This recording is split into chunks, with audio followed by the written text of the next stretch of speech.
उसी माँ का मातृत्व सार्थक है जिस माँ के गर्भ से भक्त ने जन्म ले लिया हो।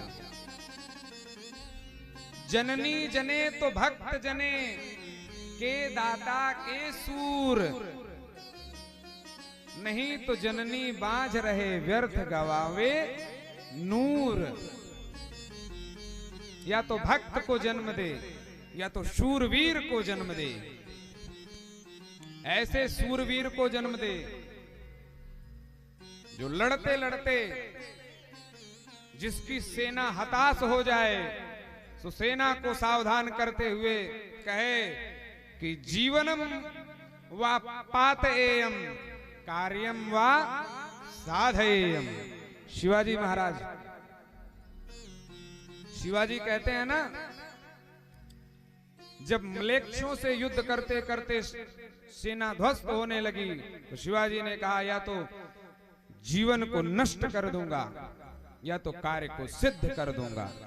जननी जने तो भक्त जने के दाता के शूर, या तो भक्त का जन्म हो जाए गर्भ से तो मातृत्व सार्थक है, या तो शूरवीर सैनिक का जन्म हो जाए तो मातृत्व सार्थक है। कुलम पवित्रम जननी कृतार्थ।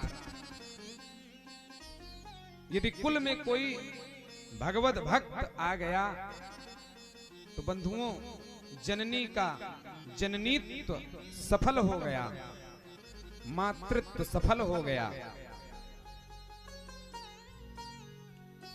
कथा आती है कि एक पंडित जी थे, उनके गांव का एक मल्लाह जाति का युवक था, उसकी मृत्यु हो गई थी और वह मल्लाह जाति का युवक पंडित जी को रात्रि में दिखा। पंडित जी ने कहा कि अरे भाई तुम्हारी तो मृत्यु हो गई है। तुम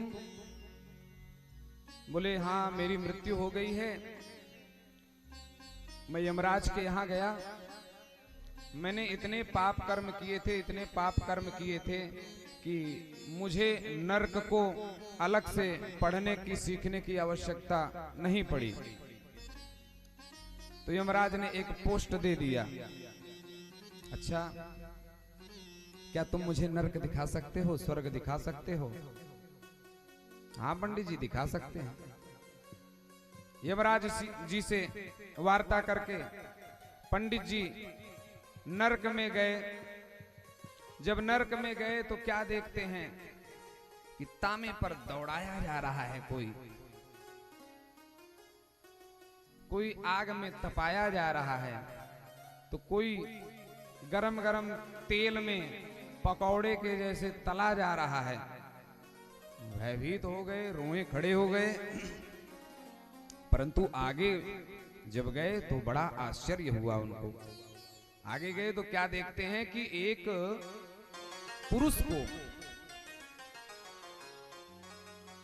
4 लोग पकड़ के हाथ से, 2 लोग हाथ को 2 लोग पैर को पकड़ के ऊपर फेंकते हैं, नीचे वह मल में गिरता है और जब वह ऊपर जाता है तो जोर जोर से हंसता है। अरे भाई ये मल में फेंका जा रहा है, हंस क्यों रहा है? हंसते हुए उसने कहा कि मेरे घर में एक ऐसा भगवत भक्त जन्म लेने वाला है, एक ऐसा वैष्णव जन्म लेने वाला है जिससे मेरी मुक्ति हो जाएगी, इसलिए मैं हंस रहा हूं। आहा, कुलम पवित्रम जननी कृतारथ। जिस कुल में कोई भक्त जन्म ले ले वह पूरे कुल को, पूरे खानदान को पवित्र कर देता है।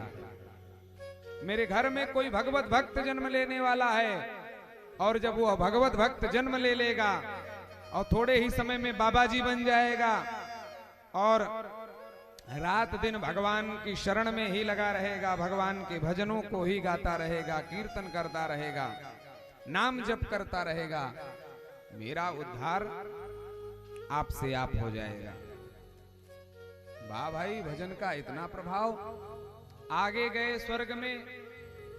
स्वर्ग में क्या देखते हैं कि एक सुंदर पुरुष सिंहासन पर बैठा है, युवतियां उसकी सेवा में हैं, अप्सराएं उसकी सेवा में रत हैं, परंतु वह बार बार बेहोश हो जाता है, मूर्छित हो जाता है। बड़ी सेवा हो रही है फिर भी यह मूर्छित हो जा रहा है, क्या बात है?